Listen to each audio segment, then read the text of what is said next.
Buenas noches, amigos televidentes. Gracias una vez más por permitirnos entrar a sus hogares con una versión más de Ni Más Ni Menos.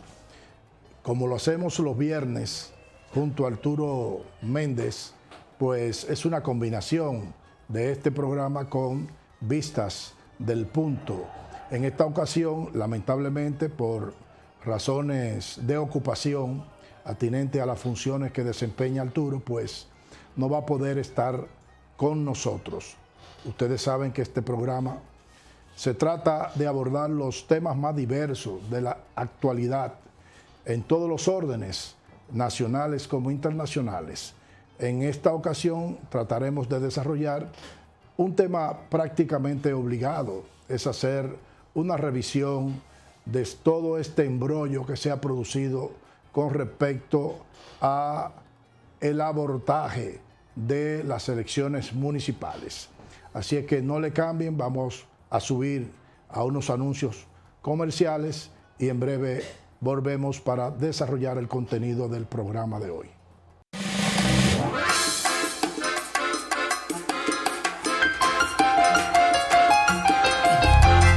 Pues bien, amigos televidentes, yo estoy casi seguro de que ustedes han estado abrumados con todas las informaciones y desinformaciones que le han estado llegando a través de todos los medios de información, tanto los medios masivos, televisión, radio, como lo más importante hoy en día, las redes sociales, respecto del tema de la situación electoral en la República Dominicana. Es una situación que no tiene antecedentes en la historia electoral en la República Dominicana.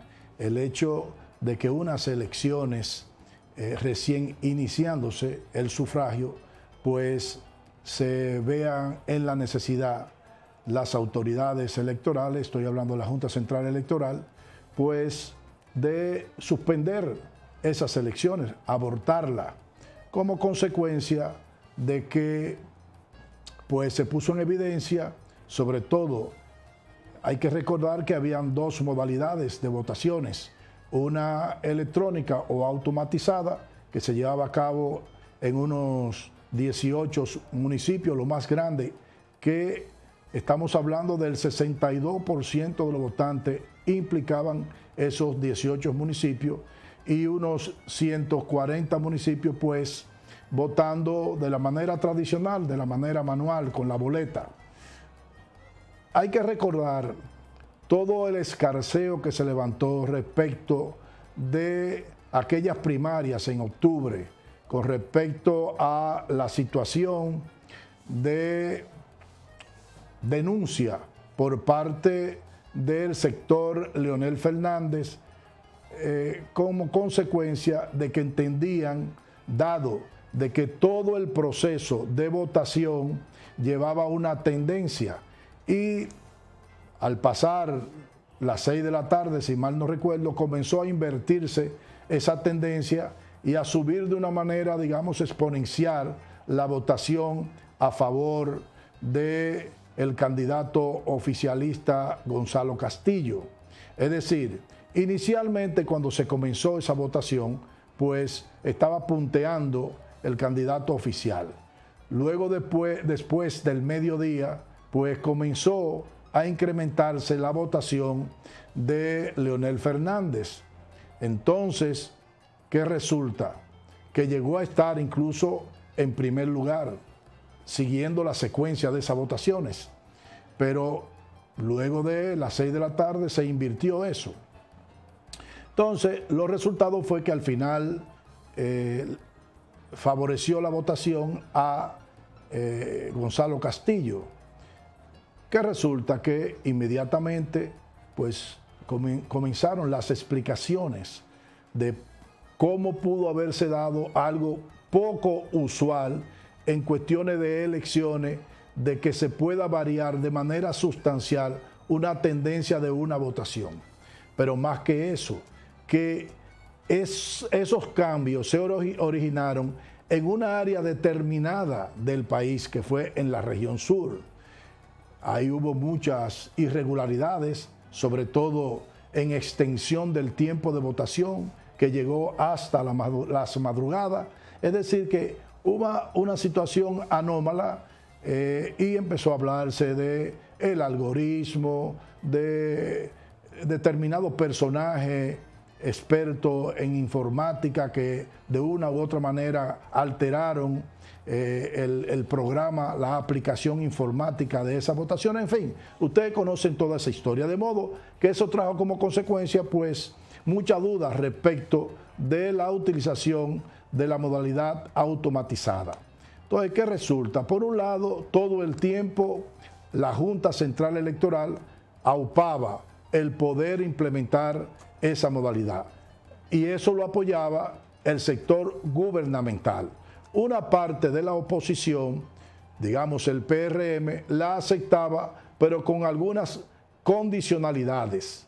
Y por otro lado, había una parte de esa oposición que no aceptaba, digamos, ese tipo de votación, y me estoy refiriendo a la Fuerza del Pueblo con los partidos aliados. Al final, pues, la Junta decide hacer dos modalidades de votación. Eso ya ustedes lo conocen. Yo, al igual que muchos, el domingo por la mañana me estaba alistando a eso de las 10:30 para ir a votar, pero ya estaba recibiendo algún tipo de información de los contactos míos a través del móvil, donde se empezaba a denunciar que no estaban apareciendo algunas boletas y también algunos candidatos, y que la que no faltaba era la boleta gubernamental.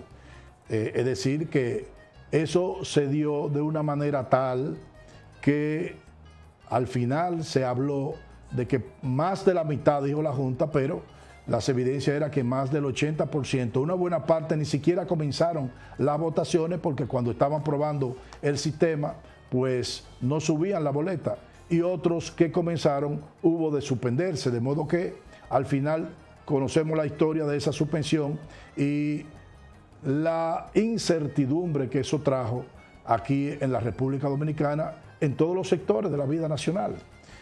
Inmediatamente comenzaron a evidenciarse el tema de la comunicación que tenía el técnico de la compañía telefónica con el coronel encargado de la avanzada del candidato opositor que puntea en las encuestas presidenciales, Luis Abinader. Hay algo que se sazonó poco, y fue el tema de que cómo ellos pudieron accesar a esa conversación entre el técnico y el coronel Guzmán Peralta, el técnico de apellido Regalado. Era una evidencia clara de que el teléfono, por lo menos de el coronel, estaba intervenido. Como todo el mundo sabe aquí, la mayoría de los teléfonos de personas que de una u otra manera tienen que ver con procesos electorales, con partidos, con oposición, están con el empresario, están intervenidos. Es decir, aquí se oyen las conversaciones de todo el mundo y se verifican incluso los mensajes que se decía que los mensajes de WhatsApp eran sumamente seguros. No son seguros nada, es decir, existen mecanismos que permiten accesar a esos mensajes. De modo que se puso en evidencia una vez más que los organismos estatales se prestan para estar, digamos, lesionando los derechos de privacidad de las personas en la República Dominicana.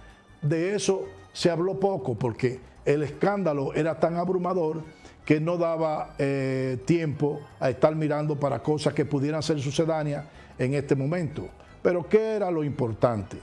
Era el contenido de esa conversación.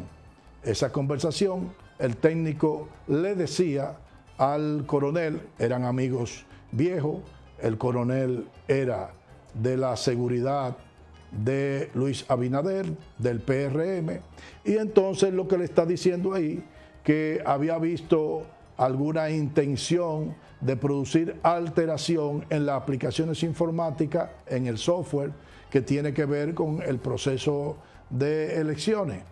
En ese contexto, digamos que el técnico le está denunciando o informando más bien al coronel, y desde luego el coronel, en vez de pasar esa información a sus superiores, se la pasa, digamos, de una u otra forma.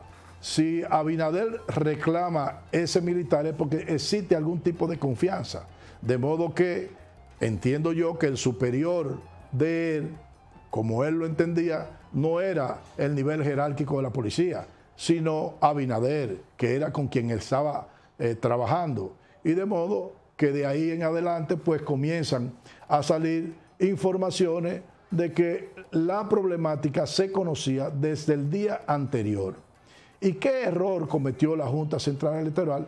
Pues que trató de resolverlo al margen de los partidos. Es decir, los partidos en un momento desconocían lo que estaba ocurriendo. Ellos entendían o entendieron que podían resolver el problema en las horas que faltaban antes de las elecciones, hasta la madrugada. La verdad fue que lo que hubiese sido ideal para evitar este escándalo es que esas elecciones se hubiesen suspendido antes del mismo domingo 16. Entonces, cuando estaba en la casa, pues llega la información de que van a hacer una rueda de prensa y es cuando se presenta el presidente de la Junta Central Electoral, Castaño Guzmán, y informa lo que estaba ocurriendo y al final, pues, no, a pesar de no tener un consenso entre los partidos políticos, ellos tuvieron el valor, entiendo yo, en ese momento, de suspender esas elecciones. La verdad es que el principal culpable, ahí no hay que buscarle vuelta al asunto. ¿Quién es el responsable directo desde el punto de vista constitucional, desde el punto de vista de la ley electoral, de todo lo que es el proceso y manejo de las elecciones? La Junta Central Electoral. Es decir, ellos se confiaron, porque ahí hay una serie de personas reputados como serios, como personas que tienen un historial del servicio a la patria, pero eso no vale, eso no es suficiente para ellos creerse que todo ese proceso podía darse de una forma diáfana, transparente, sin que hubiera una rigurosa supervisión y monitoreo de todos esos procesos. Si hay algo en lo que yo particularmente entiendo que falló la Junta, fue precisamente de no implementar todos esos mecanismos de seguridad que implican darle un seguimiento, un acompañamiento a los elementos técnicos que funcionan en la Junta. Es decir, usted está en el área política de la institución, pero todo el trabajo operativo lo realizan técnicos. ¿Y quién quita que esos técnicos puedan ser de una u otra manera consensuados, ya sea por dinero, ya sea por simpatía partidaria, simpatía política? Es decir, hay un montón de elementos que pueden permitir, si ese nivel operativo no está bajo una supervisión y un acompañamiento y se dejan operar de manera solitaria. Entonces, ahí hubo un error, y ese error evidentemente que lo cometieron ellos.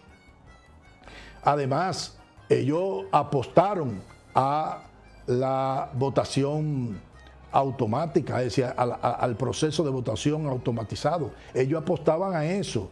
Y yo creo en sí que posiblemente a veces se peca de ingenuo, porque, óigame, son muy pocos los países en el mundo que tienen sistema de votación automatizado.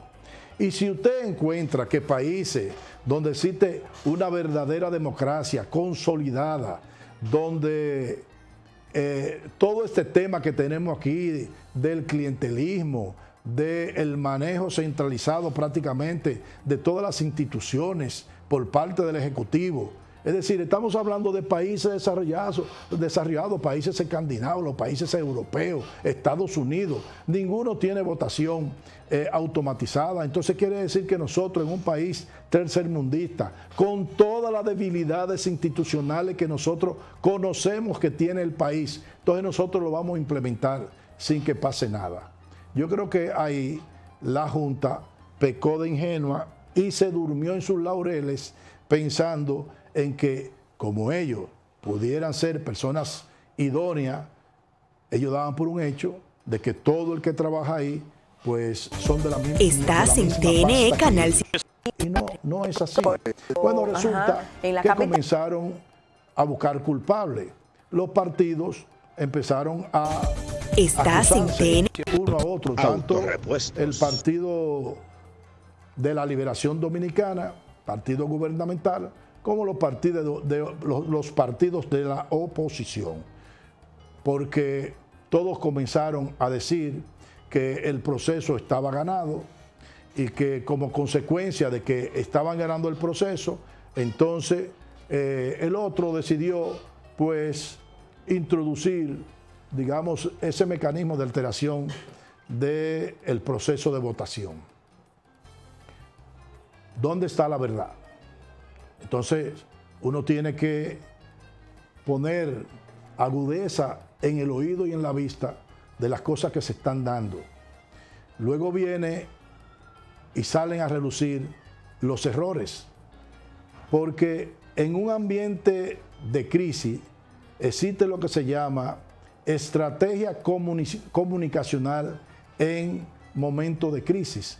Es una crisis de tal envergadura que amerita que de parte de cada uno de los actores, ya sea el gubernamental o el opositor, pues puedan desarrollar una estrategia comunicacional que no dé margen para la especulación, al tener un vacío de información, porque importante, aparte de la metida de pata que dio Temístocles Montaz con respecto a decir de que el Partido de la Liberación Dominicana tiene un sistema que le permite ir hora a hora conociendo el número de votantes, quiénes votaron, por quién votaron.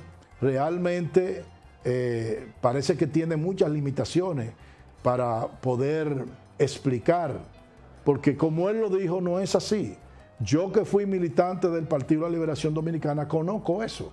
¿Qué es lo que hace el Partido de la Liberación Dominicana? Y es un proceso o una metodología más bien que la tomó del Partido Reformista Social Cristiano. Si aquí había un partido que centraba todo su accionar en torno a las mesas electorales, era el Partido Reformista, que era algo desconocido hasta entonces. Luego de la alianza del Partido Reformista y el Partido de la Liberación Dominicana, el partido conoce eso y profundiza eso. ¿Qué es lo que hace? Primero, el padrón electoral por mesa es un padrón conocido. Es decir, por cada mesa electoral hay un padrón.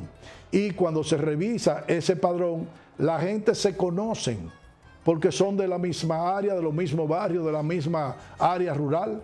Y entonces, ¿qué sucede? Que el Partido de la Liberación Dominicana toma miembros activos del partido de la área en torno a una mesa electoral y hace un levantamiento, lo que le llaman el padroncillo. Y ahí comienzan a tratar de identificar cuáles son los del PLD y los que no son del PLD, de quiénes son. Es decir, es una aproximación. Evidentemente que eso no tiene una seguridad de un 100%. Como consecuencia de que ellos tienen esa aproximación, ¿qué hace el partido? Que le da un seguimiento a lo que van votando, y con ese padroncillo, junto con el delegado y el personal de apoyo del partido que está fuera de las mesas, hay un delegado y un suplente. Ese delegado sale y lleva la información de cuántos y quiénes han votado, y eso lo va registrando en ese padroncillo, de modo que, primero, lo más importante para ese partido en ese momento es conocer cuántos de sus miembros, de sus simpatizantes han votado y cuáles nos han votado para irlo a buscar. De modo que tiene una ganancia ya. Y en segundo lugar, pues, pudiera aproximarse, porque de una u otra forma, en el lar de la vecindad, se conoce cuál es la simpatía de la mayoría de la gente. Entonces, ese es el supuesto sistema que tiene el Partido de la Liberación Dominicana, que no es algo seguro, que no puede dar por sentado de que en un momento determinado ellos están ganando las elecciones. Además, ¿en cuántas mesas del voto automatizado no se llegó ni siquiera a iniciar la votación? De modo que ninguno de los dos puede estar diciendo que estaba ganando o no. También argumentan que ellos hacen encuesta a boca de urna y que a ambos le daba de que estaban ganando. Es decir, que por eso dicen que el que estaba perdiendo fue el que motorizó, digamos, el tema del fraude. Es decir, que la posibilidad de fraude la tenían los dos, de acuerdo a ese tipo de presiones. Pero nosotros sabemos aquí de que quien tiene la posibilidad, la facilidad de una u otra manera de accesar a esos estamentos del proceso electoral. ¿Usted cree que un partido de oposición realmente puede hacer eso? ¿Que un partido de oposición puede hacer eso? Yo lo dudo mucho. Si ahí se hizo algo, la verdad es que la más de las veces la hace el que puede hacerlo, el que tiene el poder. No basta querer, sino que hay que tener poder. Y en un país como este, donde el partido gubernamental tiene el control prácticamente de todas las instituciones en este país, gubernamentales, descentralizadas, la tiene el Partido de la Liberación Dominicana. De modo que las cosas han ido caminando.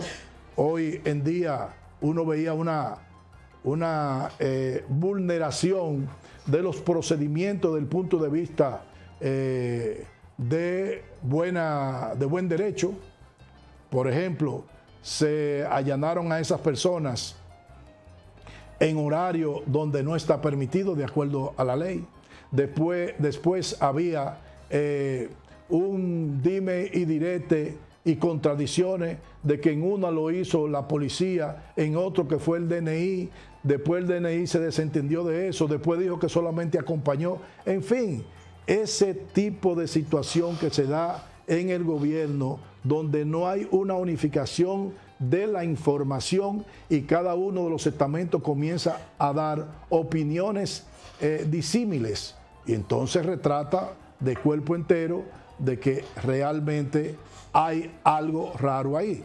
Se cometió una vulneración de los derechos, primero del coronel, porque estaba detenido y no lo podían ver sus familiares ni nadie sabía qué había pasado con él. Y por otro lado, del técnico, pues al decir de él fue maltratado para sacar la información. Luego vimos un montaje de un video donde se veía supuestamente interrogándolo a él y donde estaba de lo más cordial y más distendido. Pero resultó que él duró horas y horas interrogándolo y ese videíto dura apenas minutos. ¿Qué pasó en todo el otro tramo de tiempo? Bueno, él dice que fue maltratado. Un parte médico, vimos ahí que dice que no tenía hematoma, pero que tenía lesiones en un tobillo y un hombro. Es decir, nosotros sabemos cómo es que se interroga aquí en la República Dominicana. Desde aquí todavía tenemos metodología medieval. Es decir, se maltrata a la gente, se tortura a la gente cuando se quiere buscar informaciones. En fin, al final, ¿qué ha ocurrido? Resulta que se puso el técnico en libertad por el tema de las 48 horas y posteriormente, horas después, es reapresado. Eso también es una violación a sus derechos y una violación a los procedimientos, una violación procesal en todo lo que tiene que ver con con las normas de esta área de la justicia y del derecho. Hoy resulta que un juez lo manda para su casa.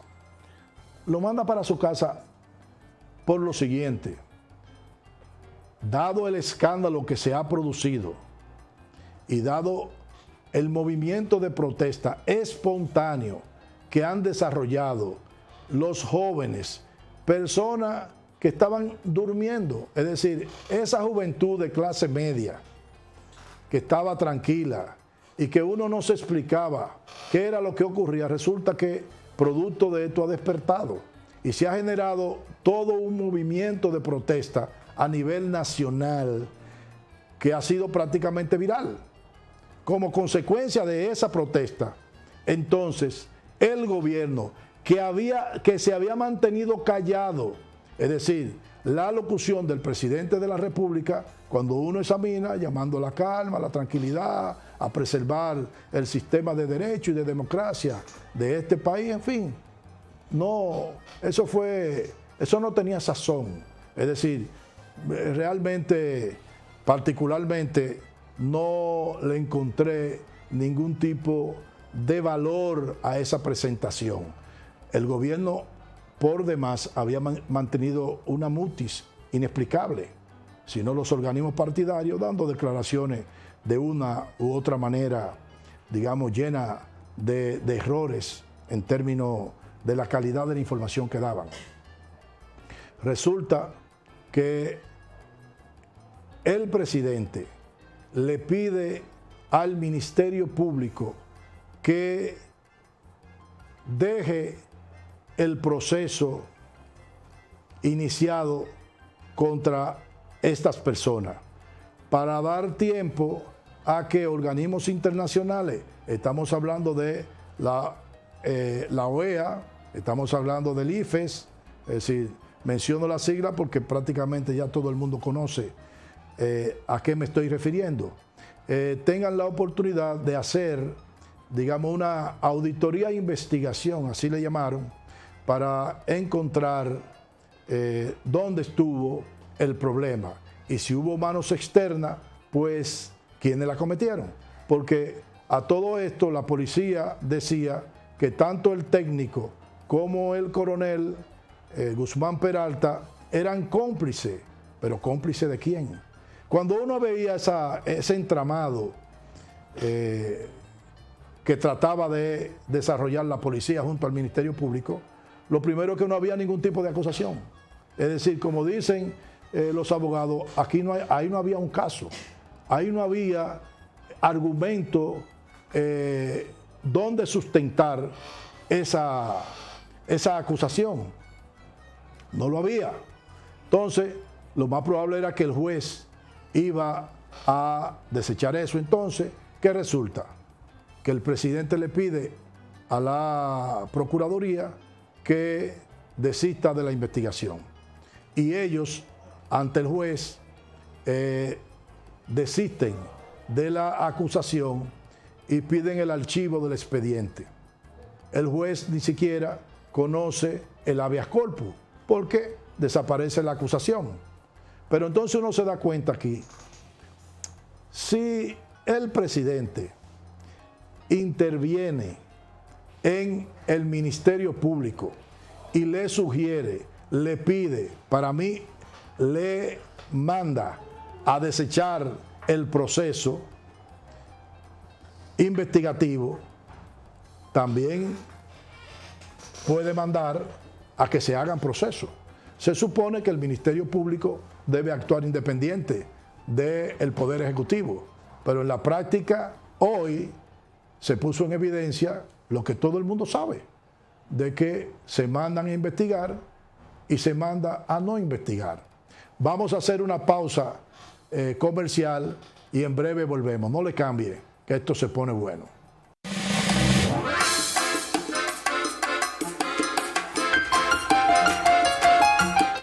Bueno, seguimos con el tema de el tollo electoral. Bueno, como uno puede ver, se cometieron bastantes errores. Yo no entiendo cuestiones tan claras, cuestiones obvias, y no son capaces los organismos competentes en términos investigativos de hacer la cosa correctamente. Y eso la más de las veces se da cuando hay intereses, cuando se está defendiendo intereses, cuando no hay una investigación imparcial. Porque ¿qué era lo que había que hacer? A ese técnico llamarlo sin ningún tipo de represión, llamar al coronel, oír sus informaciones, investigarlo y también investigar a uno que no lo habían llamado, porque ellos daban por un hecho de que esa persona no tenía nada que ver, porque era el encargado, el coronel Koji Maruyama, era el encargado de velar porque no se fuera a boicotear la fibra óptica que conectaba a Claro con la Junta Central Electoral. Pero resulta que el técnico de quien hablaba precisamente era de ese coronel. Entonces, inicialmente había que llamar al coronel Maruyama para que también él diera sus informaciones. Bueno, han pasado unos días, nosotros vimos que la Junta Central Electoral se desligó de ese tipo de investigación. Y a uno le extraña también eso, es decir, cómo el actor de principalía, el responsable de todo el proceso, se aísla de un proceso de investigación. Y entonces tenían que iban a comenzar esa investigación este lunes. Pero han pasado 5 días. ¿Y qué ha ocurrido posiblemente con lo que le llaman la cadena de custodia de esos equipos? A lo que se va a hacer una auditoría investigativa para ver en qué forma y por qué esos equipos fallaron. Quien asegura que ya las mismas manos que lo tocaron no lo arreglaron. Uno ve cómo existe ahora mismo un cambio de discurso. Habían acusaciones y hoy oímos al candidato gubernamental, Gonzalo Castillo, decir que eso se trató fue de un error técnico y que el que brega con equipo de informática sabe que en cualquier momento pueden ocurrir errores. Ustedes pueden estar por seguro que se va a manejar el tema del error técnico. Incluso hemos oído ya a otros voceros gubernamentales hablar de errores técnicos. ¿Por qué? Porque aquí hay 2 frases manidas ya. Hay que hacer una exhaustiva investigación y llegar a las últimas consecuencias. Caiga quien caiga. ¿Cuál ha sido la tradición? Ni se llega a las últimas consecuencias, ni cae nadie. Eso ha sido la tradición. Y de una u otra manera, pues comienzan a producirse un enfriamiento por parte de la misma oposición,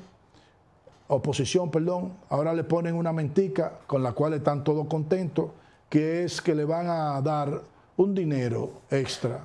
Es decir, las 2 partidas de dinero que faltaban por este año electoral, que son alrededor de unos 1.500 tantos millones que faltan, por todo eran 3.000 y pico de millones de pesos que le dan a los partidos políticos. De eso, el 80% va a los 4 principales partidos, el PLD, el PRM, el PRD y el Partido Reformista Social Cristiano, que fueron los que sacaron sobre un 5% en la votación en las elecciones anteriores. Es decir, que se van a repartir la friolera de 1.000 y algo de millones de pesos para ayudar ahora en todo el proceso que resta electoral. Entonces, le llega esa llovinita a los partidos políticos, incluyendo los de oposición, y de una u otra manera, pues, se sienten un poquito contentos. Lo que ocurrió aquí, en cualquier otro país, hubiese significado la renuncia inmediata de esa Junta Central Electoral. Ahora bien, ¿qué ocurre? si esa junta electoral renuncia, ¿quiénes entran? Entran los suplentes. ¿Pero quiénes son los suplentes? Los suplentes son la mayoría personas comprometidas con el partido de gobierno, con el Partido de la Liberación Dominicana. Incluso el suplente del presidente de la Junta Central Electoral es el abogado que está defendiendo al principal acusado en el caso Odebrecht. Es decir, fíjense cómo está entrelazado. Y si digamos que renuncian tanto los titulares como los suplentes, ¿qué habría que hacer? Entonces habría que hacer una elección de una nueva junta. ¿Quién elige esa junta? El Senado. ¿Quién domina el Senado? El Partido de la Liberación Dominicana. Aparte de que se perdería un tiempo precioso, porque estamos contra el tiempo, en el sentido de que en abril tienen que tomar posesión los candidatos electos en las alcaldías y en los distritos municipales. Creo que, si mal no recuerdo, el 24 de abril. De modo que no hay mucho tiempo para hacer ningún tipo de rejuego. Entonces, lo menos malo es terminar este proceso con esa junta. Ahora, una junta que no tiene ningún tipo de credibilidad, ¿puede hacerlo solo? Evidentemente que no, que tiene que tener un acompañamiento muy de cerca, en este caso por organismos internacionales y también por organismos del patio, como es el caso de Participación Ciudadana, y desde luego los más interesados, que son los partidos políticos que están terciando en el torneo electoral, y sobre todo la ciudadanía, estar ojo avisor. Es decir, la ciudadanía tiene que estar pendiente de todo lo que ocurre. Pues mire, muchas de las cosas que se han dado últimamente ha sido producto de esa protesta de los jóvenes. Si eso no se produce, posiblemente no se hubiese dado el cambio desde el punto de vista procesal respecto del técnico y el coronel, para que ustedes vean cómo comienza. Hay cambios que no hay posibilidad de que se den si no es mediante la presión, y la presión de una ciudadanía consciente, de una ciudadanía empoderada. Yo creo que de una u otra manera, todos estos errores, que no son errores de ingenuidad, que son errores producto de los intereses que se están dando en torno a querer, en lo que a mí respecta, a mi parecer, quererse quedar en el gobierno a toda costa. Y creo que hay mucha preocupación respecto de eso. Y uno dice, ¿qué pudo haber ocurrido en la mente de gente que tuvieron todo el tiempo manifestándose en contra de la continuidad y de lo dañino que era para la democracia y el desarrollo, la paz y todo eso desde el punto de vista social? El tratar del tema de la reelección, el tema del continuismo. Sin embargo, ¿qué produce que haya un cambio de parecer, sobre todo en ese partido? Bueno, sencillamente las implicaciones que tienen desde el punto de vista de corrupción. Es decir, hay temor real y genuino a salir del gobierno. Aquí habrá mucha gente presa, porque las cosas han cambiado.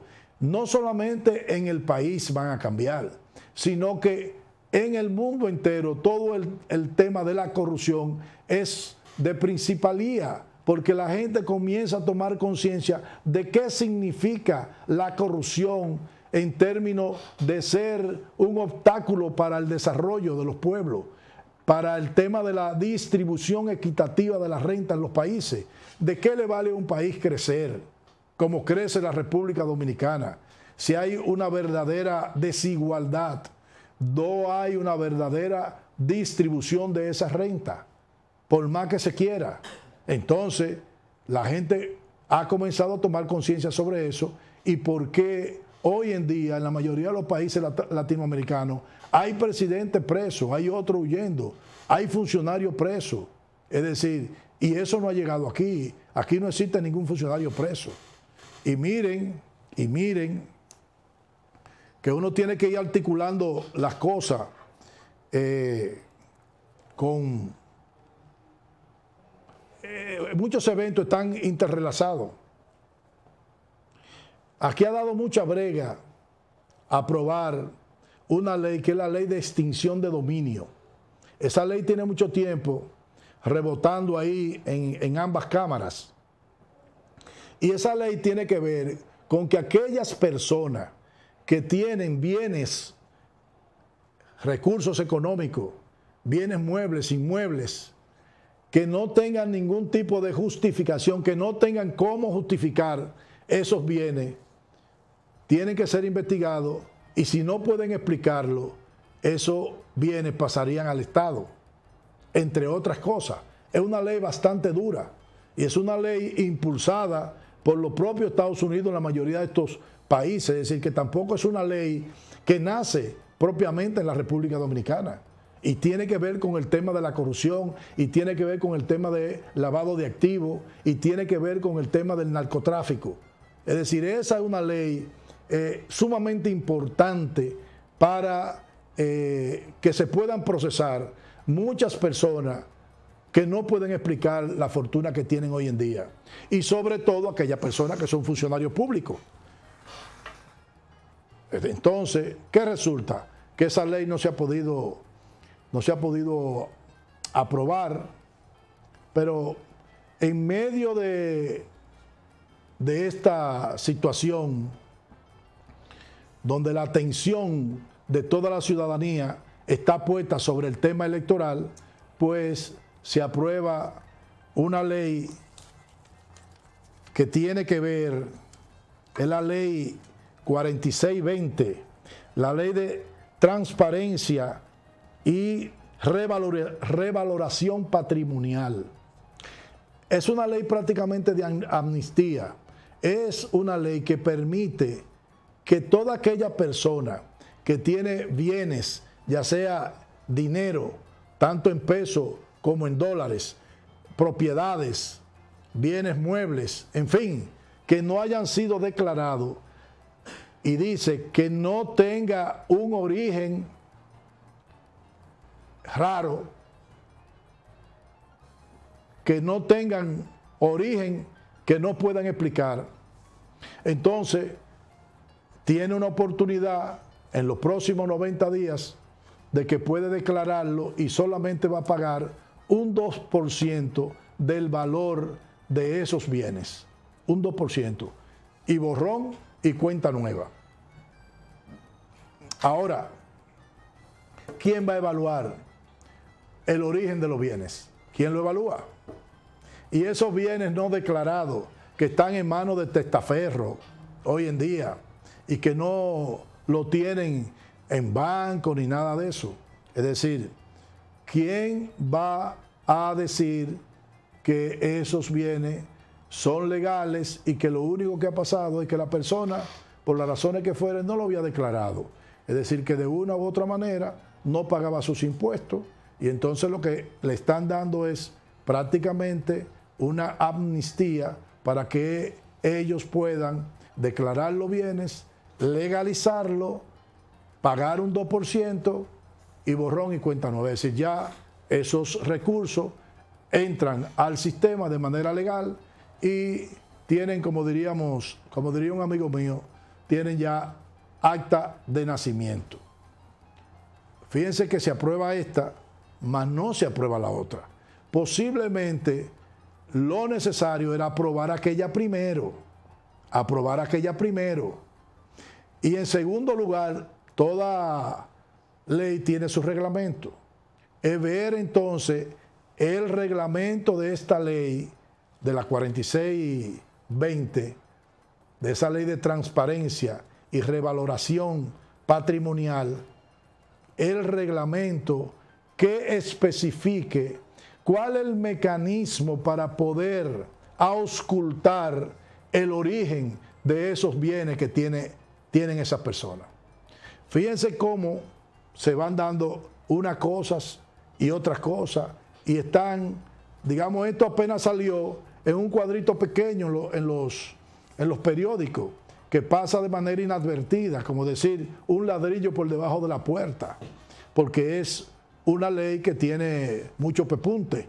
Es decir, igual que la otra. ¿Por qué no se ha aprobado la otra? ¿Y por qué se aprueba esta? En fin, dirían, se van a beneficiar mucha gente, se ponen al día y le entran unos recursos al fisco. En fin, yo creo que el país ha llegado a un momento donde la palabra sería basta ya. Si ya no se soporta más todo este tema de falta de institucionalidad, de concentración del poder, de que no existe en la República Dominicana una democracia, no existe. Esto es una democracia que no se puede decir que ni siquiera de votación, porque fíjense lo que se da en las votaciones, que siempre se han dado irregularidades. De modo que ya veremos en qué parará la cosa, caballero, y seguiremos viéndonos en otro espacio más el próximo viernes de Ni Más Ni Menos. Buenas noches.